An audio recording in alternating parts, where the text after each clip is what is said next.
सभी को मेरा नमस्कार। मैं अर्चना। हाँ तो प्यारे बच्चों, आज हम करेंगे हरिशंकर परसाई जी द्वारा रचित पाठ प्रेमचंद के फटे जूते, जो कि हमारे 9वीं कक्षा के पाठ्यक्रम में संकलित है। तो आप देख रहे हैं ये फोटो किसकी है? मुंशी प्रेमचंद जी व उनकी पत्नी शिवरानी देवी की। तो मुंशी प्रेमचंद जी के चेहरे पर आप देख रहे हैं कि एक अजीब सी मुस्कान है, व्यंग भरी मुस्कान है। लग रहा है जैसे किसी के ऊपर हंस रहे हैं या वैसे ही हंस रहे हैं। तो हम देखेंगे कि इस फोटो के पीछे क्या राज है। हरिशंकर परसाई जी ने मुंशी प्रेमचंद जी की ये फोटो देखी और उनके दिमाग में फोटो को देख कर आया कि ये क्या है, कि इनके पैर का तो एक जूता फटा हुआ है, दाहिने पैर का पाँव ठीक है और बाएं पैर का जो जूता है वो फटा हुआ है। देखो उंगलियां बाहर निकली हुई हैं और चेहरे के ऊपर मुस्कान है। तो ये चीज़ देखकर हरिशंकर परसाई जी के मन में क्या क्या विचार आते हैं वो इस पाठ के अंदर है। इस पाठ की जो विधा है वो है निबंध। निबंध विधा में लिखा गया ये पाठ है। तो हरिशंकर परसाई जी के मन में क्या क्या बातें आती हैं कि भाई जूता अगर फटे हुए जूते थे तो इन्होंने क्यों ना किसी से मांग लिए होते। फ़ोटो खिंचवाने से पहले तो जूते मांग सकते हैं, लेकिन इन्होंने नहीं मांगे। तो ये बातें सोचते हुए हरिशंकर परसाई जी पूरा पाठ लिख देते हैं। तो हम देखेंगे कि पाठ के अंदर क्या है। यहाँ देखो आपको साफ दिखाई दे रहा है कि बाएं पैर का जो जूता है वो फटा हुआ है और उसमें से उंगलियां बाहर निकली हुई हैं। तो इन फटे हुए जूतों में से जो उंगलियां बाहर निकली हुई हैं उसी बात को माध्यम बनाकर लेखक ने ये इतना बड़ा निबंध लिखा है कि ये जो फटा हुआ जूता है ये किस तरफ इशारा कर रहा है। पाठ के अंदर उन्होंने व्यक्त किया है कि ये भी किसी चीज़ की तरफ इशारा कर रहा है। फटे हुए जूते के अंदर से निकली हुई उंगलियां। तो पहले हम थोड़ा सा हरिशंकर परसाई जी के बारे में जान लेते हैं। हरिशंकर परसाई जी का जन्म 1922 में मध्य प्रदेश के होशंगाबाद जिले के जमानी नामक गांव में हुआ था। नागपुर विश्वविद्यालय से इन्होंने एमए की और 1947 से ये स्वतंत्र लेखन लिखने लग गए थे, स्वतंत्र लेखन का कार्य करने लग गए थे। जबलपुर से इनकी वसुधा नामक पत्रिका निकली, जिसकी हिंदी संसार में काफ़ी सराहना हुई थी। सन 1995 में हरिशंकर परसाई जी का निधन हो गया। हिंदी के व्यंग लेखकों में इनका नाम अग्रणीय है और परसाई जी की जो प्रमुख रचनाएं हैं वो हैं हंसते हैं रोते हैं, जैसे उनके दिन फिरे, कहानी संग्रह, रानी नागफनी की कहानी, तट की खोज, तब की बात और थी, भूत के पांव पीछे, बेईमानी की परतें, पगडंडियों का जमाना है, सदाचार का तावीज़, शिकायत मुझे भी है और अंत में निबंध संग्रह, वैष्णव की फिसलन, तिरछी रेखाएं, ठिठुरता हुआ गणतंत्र, विकलांग और श्रद्धा का दौर इनका व्यंग्य संग्रह है। भारतीय जीवन के पाखंड और भ्रष्टाचार, अंतर्विरोधी, बेईमानी आदि पर लिखे उनके व्यंग लेखों ने शोषण के विरुद्ध साहित्य की भूमिका का निर्वाह किया है। उनका व्यंग लेखन परिवर्तन की चेतना पैदा करता है। कोरे हास्य से अलग यह व्यंग आदर्श के पक्ष में अपनी उपस्थिति दर्ज कराता है। सामाजिक, राजनीतिक और धार्मिक पाखंड पर लिखे गए उनके व्यंगों ने व्यंग साहित्य के मानकों का निर्माण किया है। परसाई जी बोलचाल की सामान्य भाषा का प्रयोग करते हैं, किंतु संरचना के अनूठेपन के कारण उनकी भाषा की मारक क्षमता बहुत बढ़ जाती है। प्रेमचंद जी के फटे जूते पाठ जो है वो एक निबंध विधा में लिखा गया है। परसाई जी ने प्रेमचंद के व्यक्तित्व की सादगी का वर्णन इसके अंदर किया है कि सादगी के साथ साथ एक रचनाकार की अंतर्भेदी सामाजिक दृष्टि का भी विवेचन किया है कि आज जो दिखावे की प्रवृत्ति एवं अवसरवादिता पर आज की जो दिखावे की प्रवृत्ति है और अवसरवादिता है उसके ऊपर इन्होंने व्यंग किया है। तो अब हम करेंगे प्रेमचंद जी के फटे जूते। पाठ शुरू करते हैं कि पाठ के अंदर क्या है।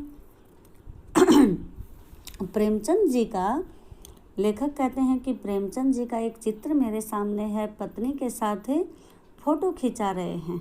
सिर पर मोटे कपड़े की टोपी और कुर्ता और धोती पहने हैं।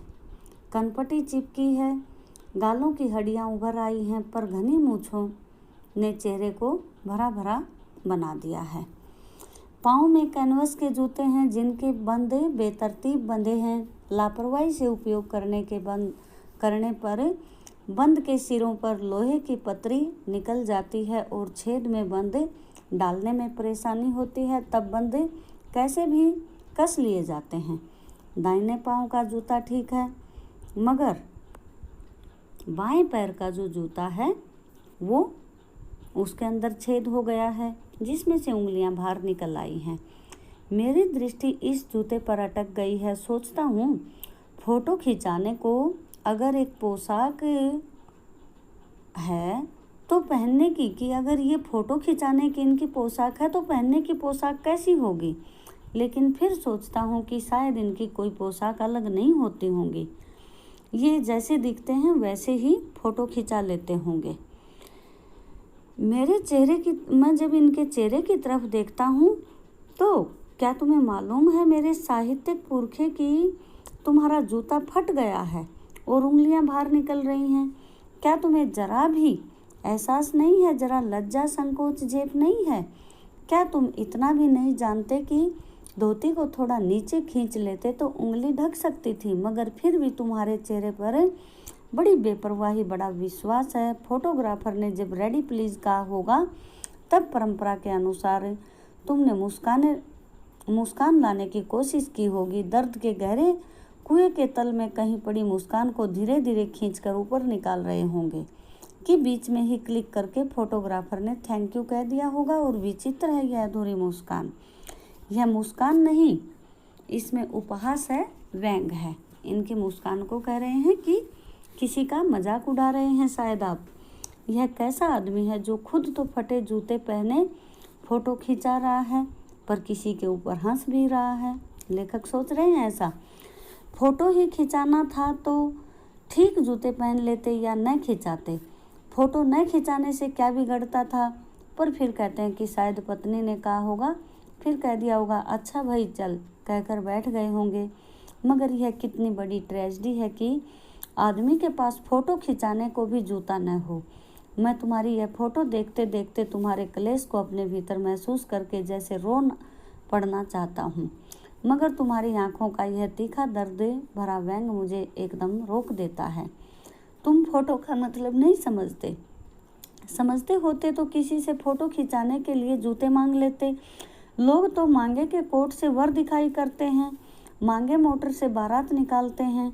फोटो खिंचाने के लिए तो बीवी तक मांग ली जाती है। तुमसे जूते ही मांगने नहीं बने। तुम फोटो का महत्व नहीं जानते। लोग तो इत्र चुपड़ कर फोटो खिंचवाते हैं जिससे खुशबू आए और गंदे से गंदे आदमी की फोटो में खुशबू आती रहे। फिर कहते हैं कि टोपी 8 आने में मिल जाती थी और जूते उस जमाने में भी 5 रुपए से कम क्या मिलते होंगे। जूता हमेशा टोपी से कीमती रहा है, तब तो जूते की कीमत और बढ़ गई है। एक जूते पर 2500 टोपियाँ न्यौछावर होती हैं। तुम भी जूते और टोपी के आनुपातिक मूल्य के मारे हुए हो। यह विडंबना मुझे इतनी तीव्रता से पहले कभी नहीं चुभी जितनी आज चुभ रही है जब मैं तुम्हारा फटा जूता देख रहा हूँ।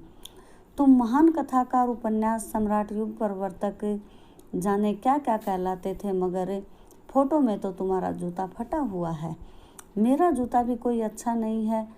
यूँ ऊपर से अच्छा दिखता है, उंगली बाहर नहीं निकलती, पर अंगूठे के नीचे का तला फट गया है। अंगूठा जमीन से घिसता है और पैनी मिट्टी पर कभी रगड़ खाकर लहूलुहान भी हो जाता है। पूरा तल गिर जाएगा, पूरा पंजा छिल जाएगा, मगर उंगली बाहर नहीं दिखेगी। तुम्हारी उंगली दिखती है पर पाँव सुरक्षित है। मेरी उंगली ढकी है पर पंजा नीचे से घिस रहा है। तुम पर्दे के महत्व को नहीं जानते, हम पर्दे पर कुर्बान हो रहे हैं। तुम फटा हुआ जूता बड़े ठाठ से पहने हो, मैं ऐसे नहीं पहन सकता। फोटो तो जिंदगी भर इस तरह नहीं खिंचाऊंगा, चाहे कोई भी जीवनी बिना फोटो के ही छाप दे। तुम्हारी यह व्यंग मुस्कान मेरे हौसले पस्त कर देती है। क्या मतलब है इसका? कौन सी मुस्कान है यह? क्या होरी का गोदान हो गया? क्या पूस की रात में नीलगाय हल्कू का खेत चर गई? क्या सुजान भगत का लड़का मर गया? क्या डॉक्टर क्लब छोड़कर नहीं आ सकते?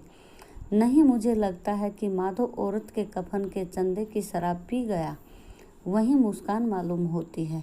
मैं तुम्हारा जूता फिर देखता हूँ, कैसे कट गया यह। मेरी जनता के लेखक क्या बहुत चक्कर काटते रहे? क्या बनिए के तगादे से बचने के लिए मील 2 मील का चक्कर लगाकर घर लौटते रहे? चक्कर लगाने से जूता फटता नहीं, घिस जाता है। कुंभनदास का जूता भी फतेहपुर सीकरी आने जाने में घिस गया था। उसे बड़ा पछतावा हुआ। उसने कहा था, आवत जत पन्हैया घिस गई, बिसर गयो हरि नाम, कि यहाँ आते आते पैर की जो जूती है वो घिस गई। और ऐसे बुला कर देने वाले के लिए कहा था, जिनके देखे दुख उपजत है, तिनको करबो पैर सलाम। चलने के से जूता घिसता है, फटता नहीं। तुम्हारा जूता कैसे फट गया? मुझे लगता है तुम किसी सख्त चीज़ को ठोकर मारते रहे होगे, और कोई चीज़ जो परत पर परत सदियों में जम गई है, उसे शायद तुमने ठोकर मार मार कर अपना जूता फाड़ लिया। कोई टीला जो रास्ते पर खड़ा हो गया था, उस पर तुमने अपना जूता आजमाया। तुम उसे बचाकर उसके बगल में भी नहीं जा सकते। टीलों से समझौता भी तो नहीं हो जाता। सभी नदियां पहाड़ थोड़े फोड़ती हैं, कोई रास्ता बदल कर घूम भी चली जाती है। तुम समझौता नहीं कर सके। क्या तुम्हारी भी वही कमजोरी है जो होरी को ले डूबी? नहीं, नेम धर्म वाली कमजोरी। नेम धर्म उसकी भी जंजीर थी, मगर तुम जिस तरह मुस्कुरा रहे हो, उससे लगता है कि शायद नेम धर्म तुम्हारा बंधन नहीं था, तुम्हारी मुक्ति थी। तुम्हारी यह पाँव की उंगली मुझे संकेत करती लगती है। जिसे तुम घृणित समझते हो, उसकी तरफ हाथ ही नहीं, पाँव की उंगली से इशारा करते हो।